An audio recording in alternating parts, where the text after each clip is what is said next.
Greetings. The episode of 33 North 96 West that you are about to hear or see is actually the second in a two-part episode. We were just having so much fun when we were recording this conversation that we talked for almost 2 hours.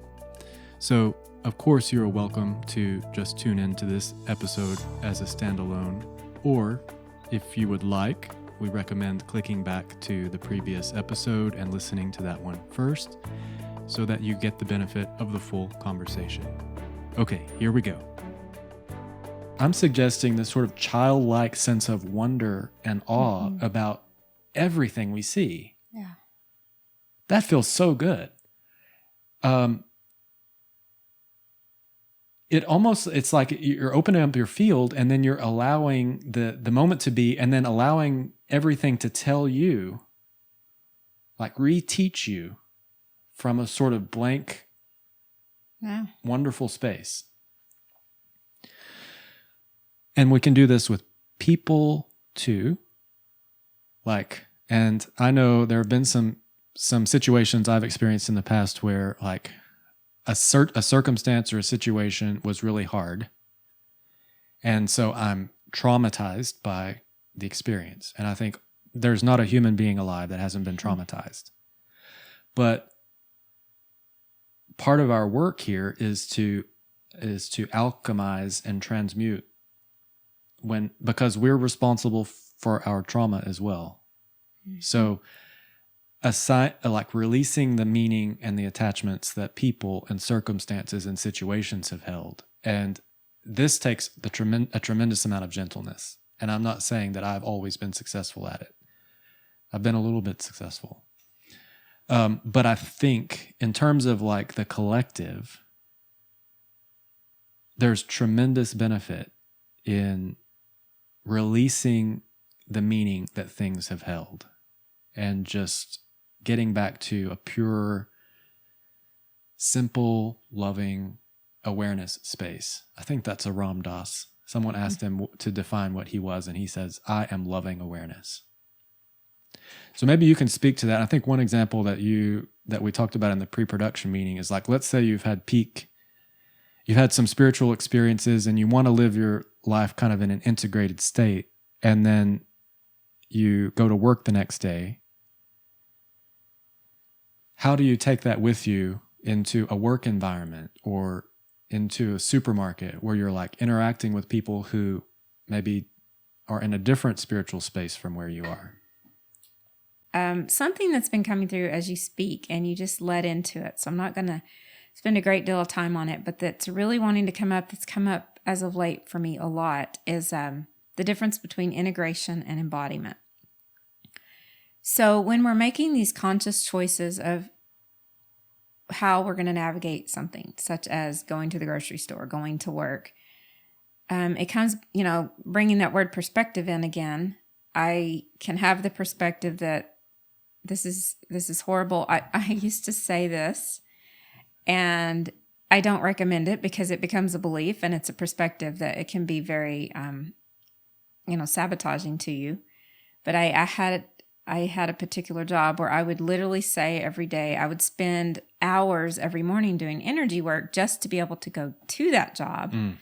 Because the perspective that I had is every day a little bit of me dies when I go there. I say this because I think people can relate to this in some aspect, regardless of what it's about. It can be your job. It can be a relationship.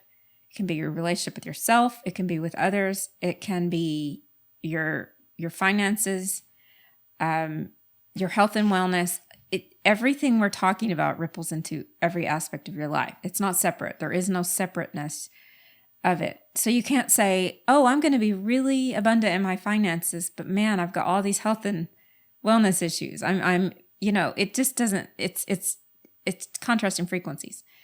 So obviously, if I desire to not be having a little bit of myself feel like I'm dying every day, then why would I set that intention? It wasn't conscious. I wasn't consciously aware that by having that belief and that statement that I was creating worst case scenarios for myself and those in my field, to be honest.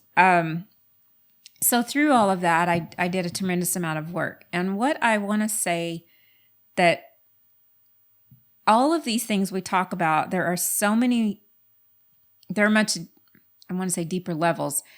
I'll start by saying it's very simple, but yet we don't make it simple. Yeah. You know, conceptually, there's a lot of processes to go through, a lot of unlearning, a lot of unconditioning, if you will. So, but it can be very simple. And when you are at a place in your journey where you're finding it simple, that is the being. You're in your being, the art of being and the action of being, rather than planning, forcing, all of that. So it really comes back to your perspective and your intention. And I just had a vision of this lady. Let me think of where she was. It was at TJ Maxx the other day. My mom and I were shopping, and I was looking for shoes, and it was on a Saturday. So that's not normally a choice that I make, to go into crowded places on a Saturday. Yeah. But I am able to do that if I make the conscious choice. Everything's going to flow. Yeah. There will be there's no conflict. There's nothing for me to be anxious about, because I have the power of choice at any given moment. I can walk out and leave. You know, things like this are ways I can prepare myself. So as you do that, to me, that's kind of an integration. As you realize you have the option to make a choice in each moment, and you make that choice, it's okay. You know, I'm going to go here. I'm going to do that, and not have that angst of, I feel like part of me is dying. Another thing I hear a lot of people say often is, that's toxic. I used that phrase earlier, or I can't be grounded, or, you know, there's all these phrases that we can adopt. And you claim that. And you claim it. And you own it, you claim it, and you take ownership of it. So of course you're going to emit that. It will be so. And experience it. It will be so. You just declared it. Yeah. You declared it, and that's what you experienced. So this lady, I have no idea her age, but I'm going to guess in her 80s, was one of the most positive, chipper, pleasant people I have ever experienced in my entire life. Was the door greeter. Perfect job for her. I said to her, you are the perfect person for this job. I have chills just saying it. You love your job so much. And thank you for that experience. That I didn't buy a single thing. We went in, looked, and left. But I had that experience. Because I went in with the intention that I'm just going to have the experience, and it'll be what it is, and it's going to be great no matter what it's going to be. And when you have those intentions, a recent trip that I took with a few ladies, everywhere we went, we met other people that we were immediately connected to. Yeah. We would have these experiences, these conversations, these friendships develop, because we were all at that time in this space of possibilities. It's all, you know, we're creating the energy, we're going to bring the energy, and it was really pleasant. So anyway, you can have the most positive experience when you don't go in with an expectation for it to be otherwise. Yeah. And so for me, going back to integration and embodiment, over time, it's making the choice. And then what's happening is you're integrating that into your energetic field. You're changing your cellular memory. You're changing your neural pathways in your brain. We talked about this yesterday. You and I are both very aware of this dynamic. And when I teach that, for those who have taken energy classes for me, energy healing classes, or choose to in the future, one of the biggest things I teach is about, so integration is that phase. That's that phase where I am actively making choices that are going to not only change my mental body, my emotional body, my spiritual body, but it's going to affect my physical body. Mm-hmm. And the physical body, being the most dense, in our perspective, takes the longest. Yeah. So we'll think, what has taken so long? I believe it. So it can be conceptual, and we believe it, and we understand it, and we truly adopt that as our truth. But then our physical body is integrating that. Yeah. So then you have this phase called embodied, embodied, or embody, which a lot of people use the phrase grounded. I just need to be grounded. What they're saying is, I need this to be in my body. Yeah. It needs to become me. So, and I don't mean that it's one level that you're going to always I'm not saying you're going to be in integration about every aspect of your life and then suddenly embodied. It's each frequency you bring in, each experience, each lesson, if you will, so there's always this process of aligning with who you are, your beingness, and then integrating that into all of the bodies, the physical body and the subtle bodies, to the point it becomes embodied and it becomes you. Yeah. So now I don't need to sit in my car for 15 minutes and work on myself before I walk into TJ Maxx, for example. It's not even a conscious thought anymore. I am embodied in that this is going to be a great experience. Yeah. If I feel it's not, I'm going to make the choice to probably not go and go work on myself instead. Okay, why am I feeling this and why I'm experiencing this? And it's okay. This is just where I am today. I'm going to give myself permission to be gentle. But if I'm not consciously, if I'm not consciously thinking about it, and I've embodied the energy of, I'm going to create the desired experience, maybe not the exact, I didn't know I was going to encounter this lady, but I knew it was going to be a pleasant experience. And so, you never know how the universe is going to surprise and delight you. Oh, yeah. We talked about mail earlier. I'll just throw this out because I want people to be so aware of how much you can shift this. I received 6 checks in the mail in the last month because I overpaid something. Ah, nice. I mean, that's a gift. That's a bonus. It's like if I were still terrified to open the mail, I would not know I had live checks in there to deposit. Yeah. So it was really exciting. And then I've made follow-up calls and found out you've already paid these debts. You keep sending us money and you've already paid them. That's abundance. Yeah. That's a huge abundance. Well, and so there's 2 things that for me are wanting to come back together in our conversation. And this has to do with, as a dovetail to what you're saying about kind of embodiment, and then moving through your life from that space of integration and being. And then the next layer is the meaning we assign to things. Mm-hmm. And then pulling those together, because what happens is you take this new sort of natural, I'm going to use the word effortless. I don't want people to think that when we talk about the action of being, it's like we're putting forth tremendous amounts of effort to be. It becomes an inspired action of being. It's like, so you're taking this embodied higher frequency energy into every moment, every interaction. Simultaneously, you've dispersed meaning attached to things. Mm-hmm. Like, I'm going to be in whatever comes, whatever I experience, I'm going to be in it like this. Because it's just the way I am, and I'm feeling good, and I'm happy, and I'm high, and I'm just so great. And so then when you start experiencing things that may be what we would consider contrasts, it's like it doesn't stick. That you can't really bump up against that kind of stuff. And if you do, you can say, why this now? You can be responsible for it and with it and kind of work with it and return it. But if you're attached to a meaning, and I'm gonna ground this with some kind of a real world example. Like, let's say that I'm gonna say you go back to the example that you used about a work situation that's taking the life out of you.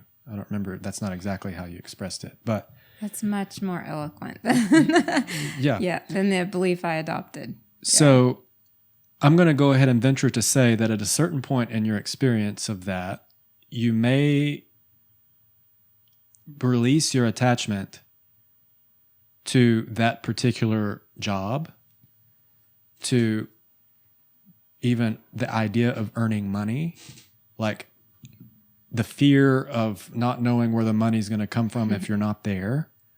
I mean, you can empower yourself to transcend the fear that's holding you in your attachment to that place for that, whatever that. Mm-hmm. So then you're taking this new kind of integrated being back into that environment, into that field with no expectation. And you're being with those people in this new way, this active, new, inspired way of being. One of two or three things is going to happen. One is they're going to feel it and they're going to come with you. And the whole environment is going to change. Mm-hmm. Which means it's no longer sucking the life out of you because it's been reknown. It's been remade. Like if they feel your energy and they want some of that too, it's like a new place.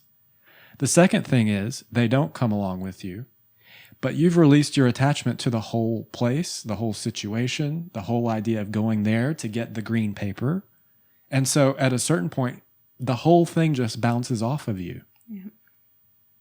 And you're drawn to some other way of getting green paper and paint. Yeah. So these two things are hand in hand, right? Mm-hmm.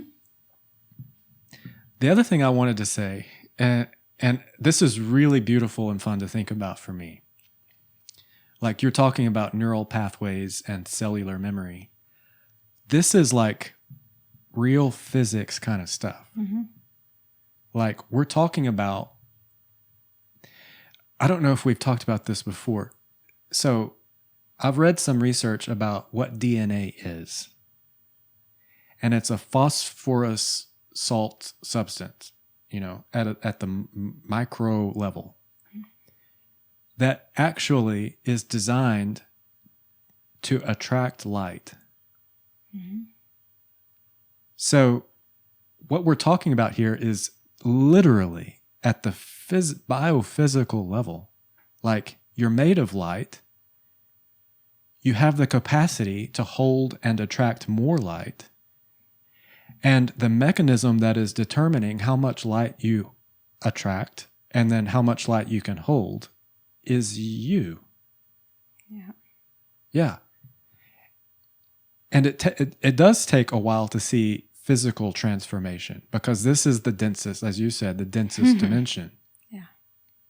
So that goes back to just being patient with yourself, allowing the process to occur. But like a lot of people, I think this is true. A lot of people, if you talk about spiritual enlightenment, like they think that that's a concept, an idea that is not available to them and that it's something that it's hard to understand. It can't be attained very easily. But this is simultaneously a lofty mental, spiritual concept and the most fundamental physical, biophysical in your body concept. At the base level, like when you are moving toward enlightenment, you are becoming lighter. You're becoming more made of light. Like your body is going to lighten. And I'm not talking about losing weight. That's not what this is. Think about the phenomenon, and I know you'll be able to speak more to this, like the chakras, which are the ancient way of expressing like the energy, the movement of energy in these centers in your body. Chakra means wheel. So there's this movement of energy at these particular locations. Think about the expansion of those chakras. This is at a subtle level, like more energy loosening up, like instead of it being contracted and constricted by your, layers of detritus that we all accumulate, but like the subtle energy body is expanding. You're holding more light. Your physical body is transmuting and changing itself.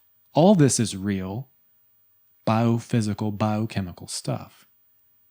I want everybody to know that. And as you journey into more expansion, into more frequencies and more into your being and essence, your DNA actually, dormant DNA actually becomes active. Yeah. And a way to say that, to translate what you just said, I've heard it said before that, people that aren't understanding or knowing or behaving a certain way or being responsible with energy or whatever, all these things we've alluded to today, they're forsaking their light because we already are light. Yeah. We are completely 100% light. Yeah. That doesn't mean we don't have density and physicality because we are an aspect. I mean, we are source incarnate. So to me, that, that's a different, not that it's a different topic, it's the same, but a different branch, if you will, of explaining that. But we all already are light. So much of our DNA has become dormant. And that's not just as an individual, as a species. That's a different thing, of course. But we each individually have the ability to reactivate dormant DNA. And that, to me, is what that is bringing the unknown into the light.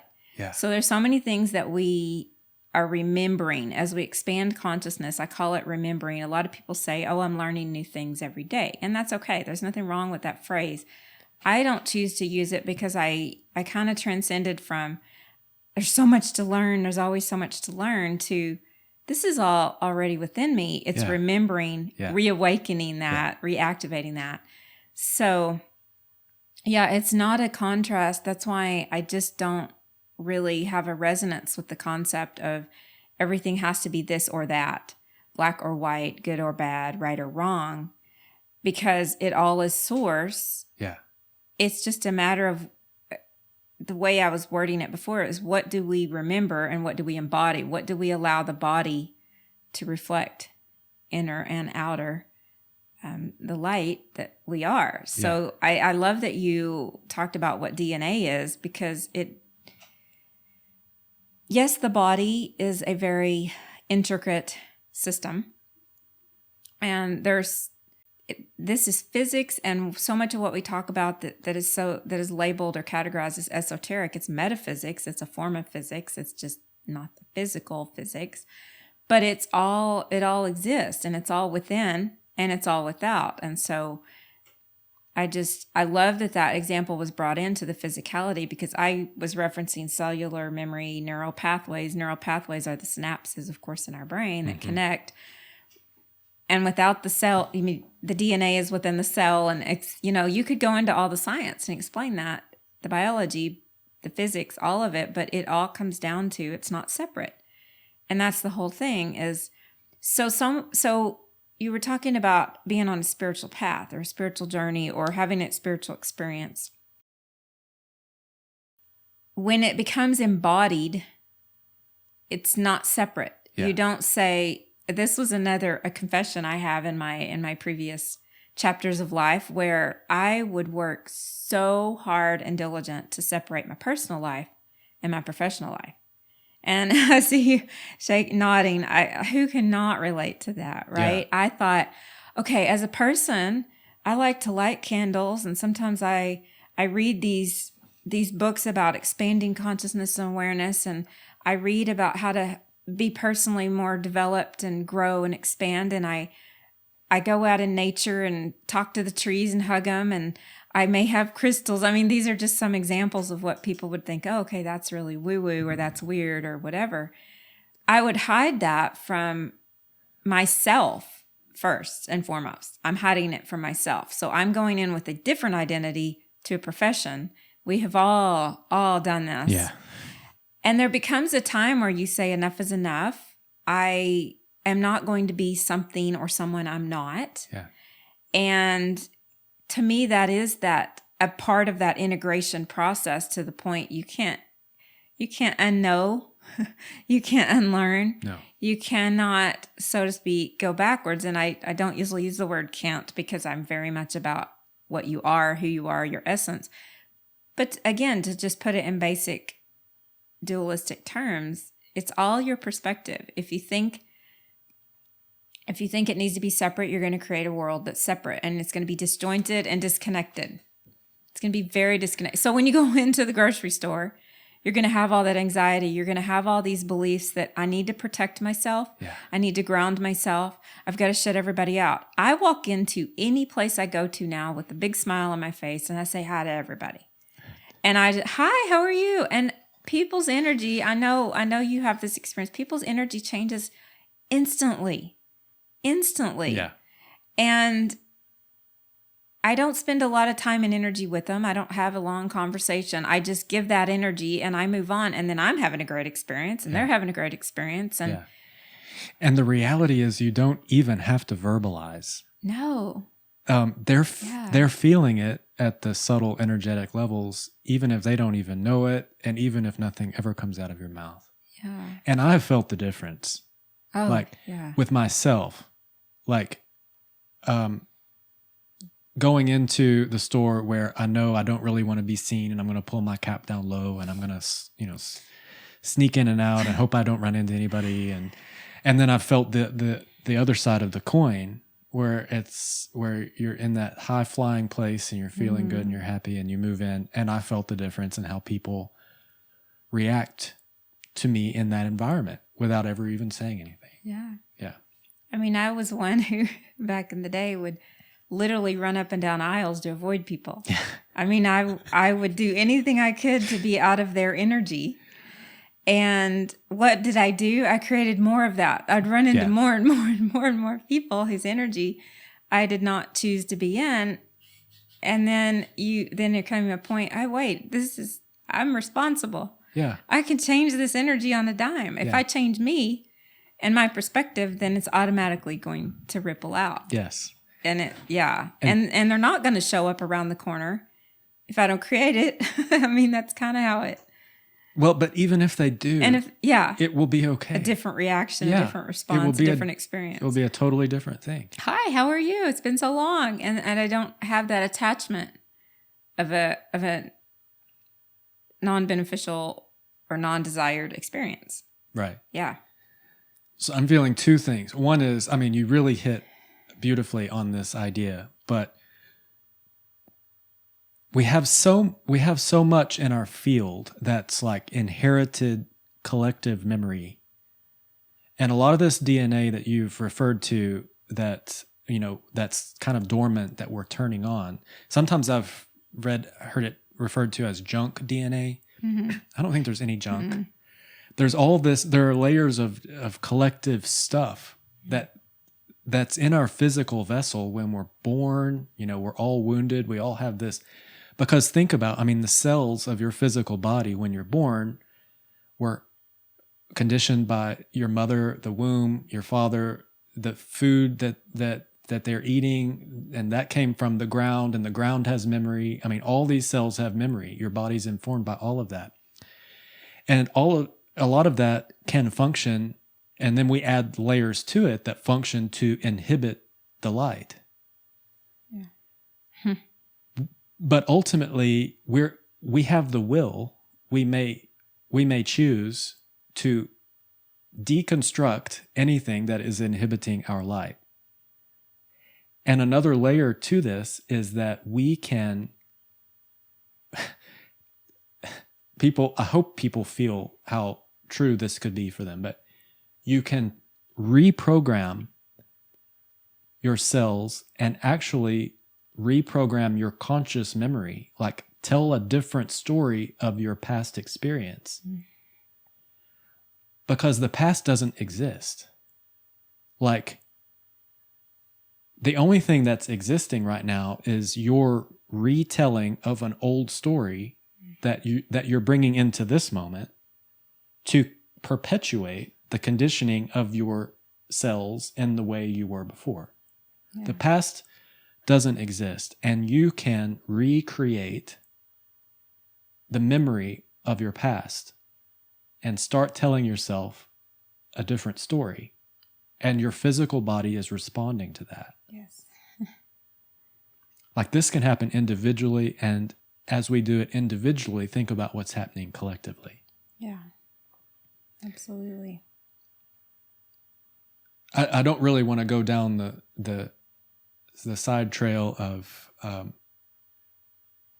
collective trauma or cultural trauma. We all know what that looks like in our world today, like different cultures that have been misrepresented or underrepresented or not looked after, and what that can do to a collective. But the place to start lifting that is the individuals first. Like each individual in a tribe, I'm going to use the word tribe, which I've been contemplating a lot lately. Each individual in a town, each individual in a tribe, or a family, like as each individual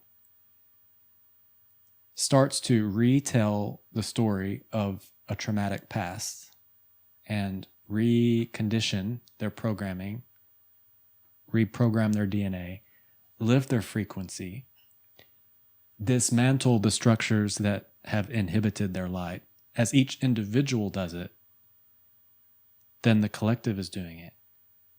And I think that you'll relate to this. Our species, our planet, is on the verge of some collective transmutation. Even people who don't want to believe this to be true have to acknowledge that we've got some stuff going on and things may change. I don't want to say they are going to change or they are changing. I'm just going to say they may change. What are we changing into?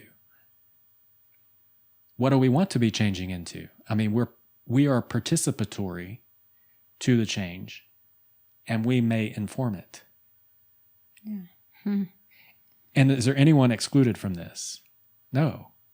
Like, each of us individually has the capacity to participate and is, whether you acknowledge it or not, is participating in the change. We just have to decide what we're changing into. Yeah. Now, but some people would like to say the plan is already in place. It's already done. We're going to shift into the fifth dimensional consciousness as a whole planet, and we're going to wake up one day. I've actually, you know, Dolores Cannon. She wrote a series of books. She did regressive hypnotherapy, and wrote a series of books. One of them's called The New Earth, where, you know, from the other dimension, she's receiving information that the whole planet's going to have this big shift. I love the idea of that. But all I know is right now, in this moment, what can I do?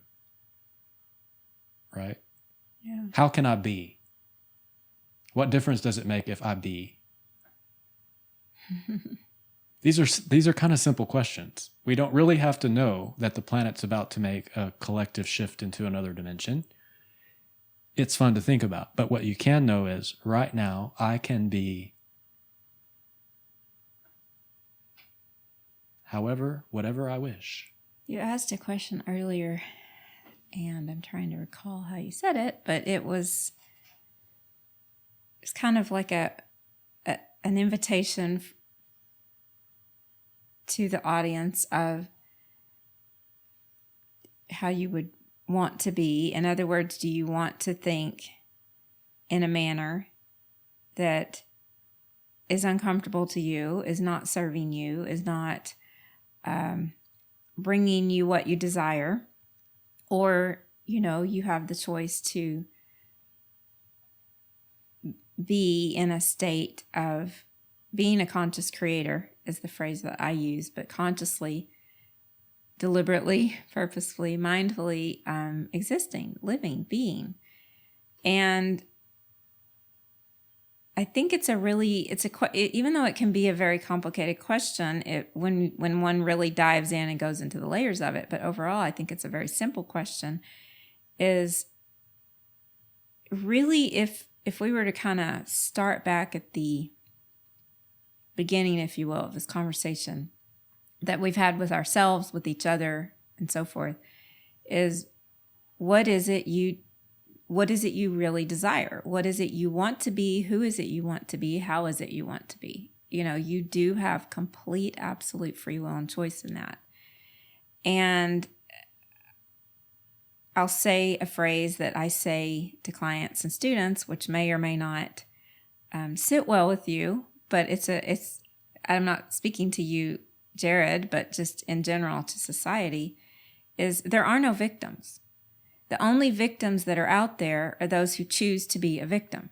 Yeah. So if I have a choice between I'm going to be a victim and create more of that, or I can be a conscious creator, I can live deliberately and be in this space of peace and beingness and expansion and all of that, then, you know, that would be, I mean, I have chosen that because that's what I desire. I don't desire to create more of a lack, separateness, consciousness, because I've been there, done that. it didn't feel like it served me or society in the best way. So yes, I think it really comes down to, you start by asking yourself, what do I really, really desire? Because you are a creator. You are source. You are not separate. So when you recognize that you have that much, I'll just use the word power, but you have that much power, you have that much freedom, it can be very shocking to the nervous system if you've not really embodied that, if you've not even entertained that. And that's just basically my invitation to the world in every day, in every way. You know, you can choose to be the most amazing, pleasant greeter at the front of the door for everybody, or you can choose to just focus on all the reasons you don't want to be there, you don't want to be doing that, you know, because I need the green paper, but I don't want to do what I need to do to get the green paper. You know, you can have all these ideas, and you're going to create more of that. Yeah. And I just find it, we can observe it anywhere, all day, every day, anywhere. I can be in the middle of the forest by myself, and I can still observe those choices I'm making and how they're affecting my environment. Totally. And in my experience, some people have a hard time with the idea that they are a creative being. And I wanted to speak to that. And it's taken me a while to kind of unpack the dynamics of the energy of this idea. Because let's say you're someone who's very left-brained, analytical, like maybe your vocation is you're an accountant, and you don't really like art, you don't really listen to music, you don't really like to watch movies. You're just really left brain. I mean, those are your faculties, and there's no criticism or judgment in this. You know who you are. That's just what you are. So the idea of someone looking at you and saying you are a creative being is something that's hard to digest and process. But what we're really referring to here is at the level of the sort of cosmic, universal, creative life force energy. Everyone is a creative being. Like,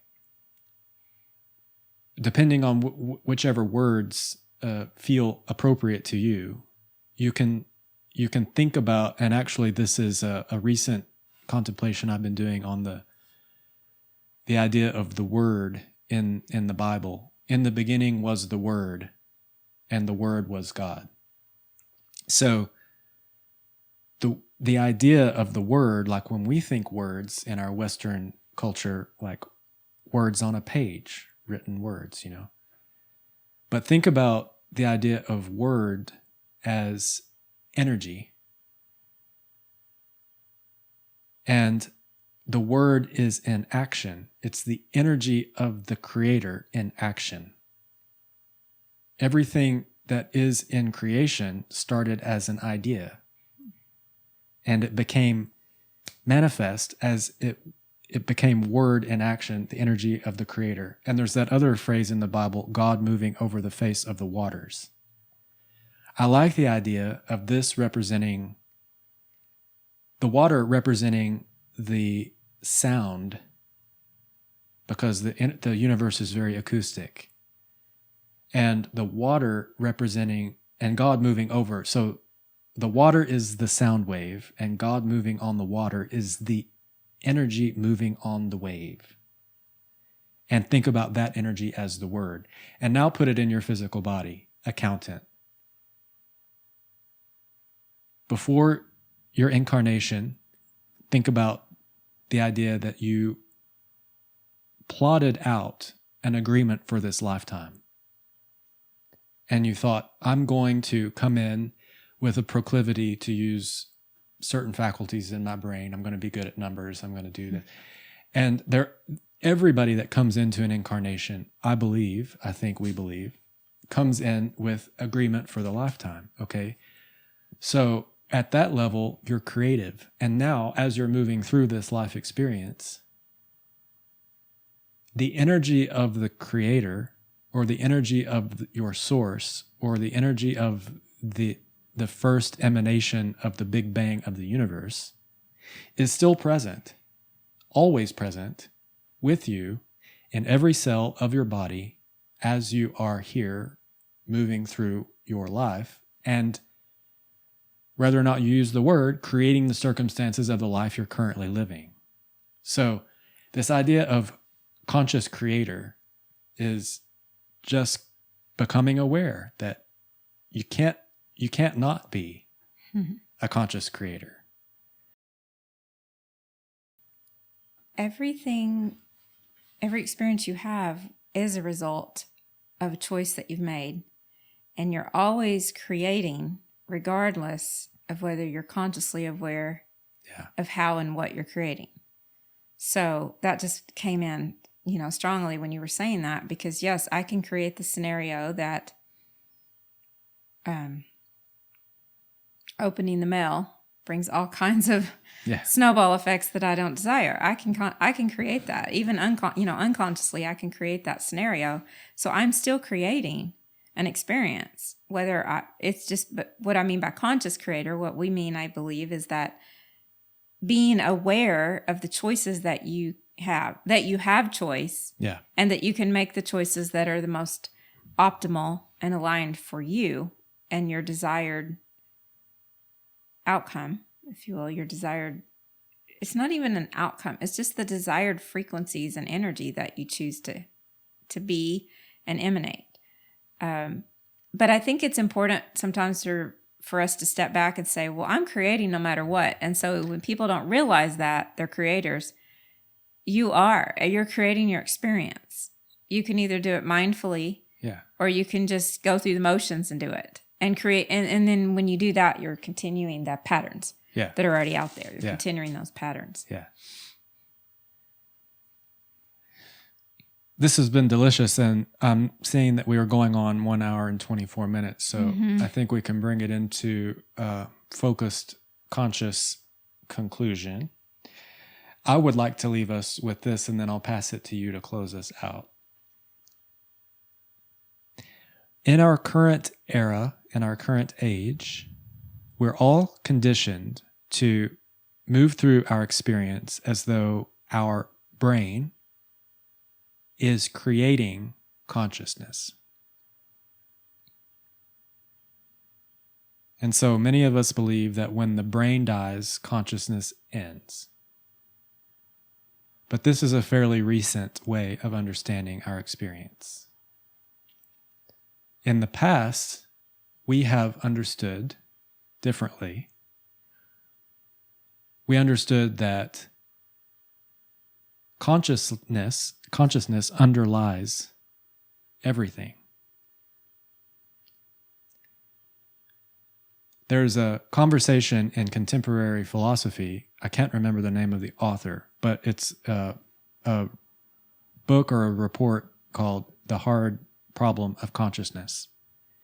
And physicists are now actually dealing with this in their quantum experiments. Like, they're realizing that the scientists who are observing the experiment are having an effect on the experiment. So the whole scientific method is hard to work with in that situation because they can't get consistent results because different people are affecting the results of the experiment by virtue of their presence and participation in it.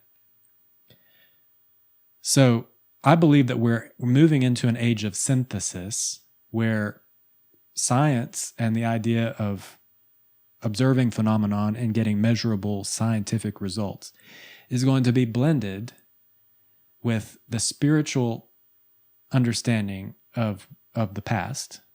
And those two are going to become synthesized and start to work together to help us understand the experience. And I think one of the things that many of us are waking up to is the truth that consciousness is underlying everything in creation.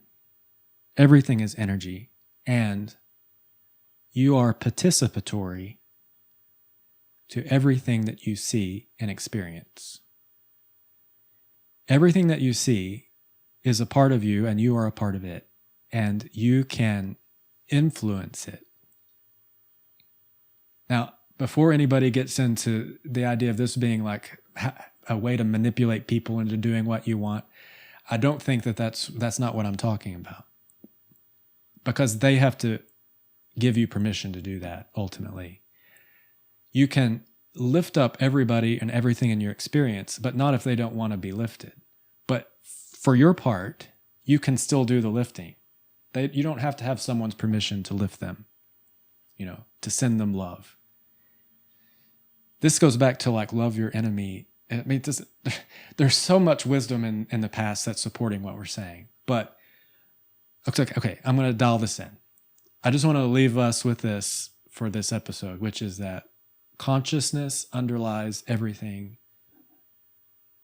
You are a creator. You are participating in the creation of everything that you're experiencing. What are you going to do with that?